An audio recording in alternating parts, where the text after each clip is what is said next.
जय सिया राम दोस्तों। तो मैं हूं निहारिका और आज मैं आपके लिए लेकर आई हूं एक नई इन्फॉर्मेशन वट सावित्री व्रत के बारे में। प्रत्येक वर्ष ज्येष्ठ मास की अमावस्या तिथि को वट सावित्री का व्रत रखा जाता है। इस बार वट सावित्री की पूजा 19 मई शुक्रवार को है। इसी दिन बरगद वृक्ष की विशेष पूजा की जाती है। वट सावित्री व्रत के दिन सुहागिन महिलाएं अपने पति की लंबी उम्र के लिए व्रत करती हैं। धार्मिक मान्यताओं के अनुसार वट सावित्री व्रत का महत्व करवा चौथ के समान ही माना गया है। वट सावित्री व्रत का पूजा का शुभ मुहूर्त क्या है, अब मैं आपको ये बताती हूँ। वट सावित्री अमावस्या शुक्रवार 19 मई 2023 को है। अमावस्या तिथि का आरंभ जो है वो 18 मई 2023 को रात को 9:42 से शुरू हो जाएगा और अमावस्या तिथि की जो समाप्ति है वो 19 मई 2023 को रात्रि 9:22 पर होगी। अब मैं आपको बताती हूँ कि वट सावित्री व्रत की पूजा की विधि कैसे करते हैं। वट सावित्री व्रत के दिन महिलाएं सूर्योदय से पहले उठ जाएं। स्नान करने के बाद महिलाएं नए कपड़े पहने, चूड़ियाँ पहने और माथे पर सिंदूर लगाएं। बरगद के पेड़ की जड़ में आप दूध और जल को अर्पित करें। गुड़, चना, फल, अक्षत और फूल भी अर्पित करें। वट सावित्री व्रत की कथा पढ़ें और सुनें। अगर हो सके तो आप वट वृक्ष के नीचे ही व्रत की कथा पढ़ें और उस कथा को सुनें।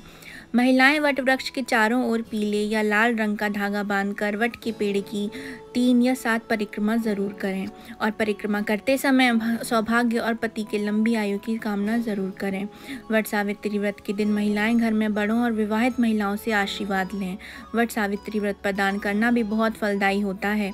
इस दिन लोग गरीबों और ज़रूरतमंदों को सामर्थ्य के अनुसार धन, भोजन और कपड़े दान कर सकते हैं। और अब मैं आपको बताती हूँ कि बरगद के वृक्ष का पौराणिक और धार्मिक महत्व क्या है। बरगद का वृक्ष एक दीर्घजीवी विशाल वृक्ष है। हिंदू परंपरा में इसे बहुत पूजनीय माना जाता है। अलग अलग देवों से अलग अलग वृक्ष जो हैं वो उत्पन्न हुए। उस समय यक्षों के राजा मणिभद्र से यह वट वृक्ष उत्पन्न हुआ था। ऐसा माना जाता है इसके पूजन से और इसकी जड़ में जल देने से पुण्य की प्राप्ति होती है। यह वृक्ष त्रिमूर्ति का प्रतीक भी माना जाता है। इसकी जड़ में ब्रह्मदेव का और इसकी छाल में विष्णु जी का और शाखाओं में शिव का वास माना जाता है। जिस प्रकार पीपल को विष्णु जी का प्रतीक माना जाता है, उसी प्रकार बरगद के वृक्ष को श्री शिव जी का रूप माना जाता है। यह प्रकृति के सृजन का प्रतीक है, इसलिए संतान की इच्छित लोग इसकी विशेष पूजा करते हैं। ये बहुत लंबे समय तक जीवित रहता है, अतः इसे अक्षय वट भी कहा जाता है।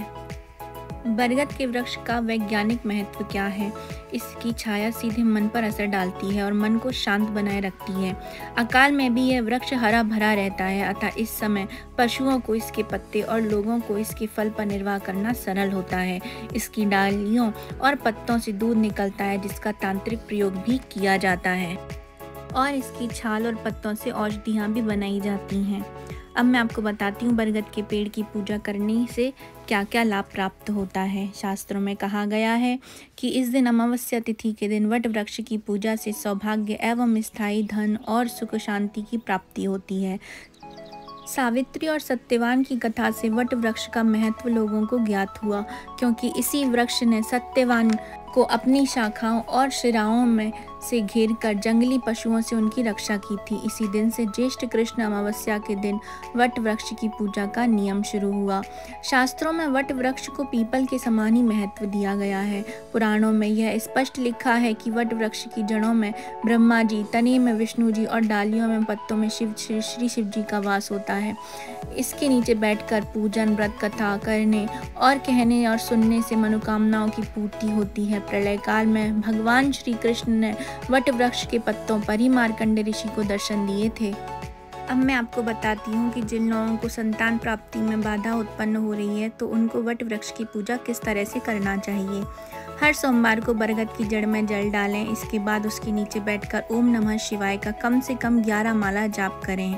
आपकी संतान उत्पत्ति की अभिलाषा शीघ्र से शीघ्र पूरी होगी।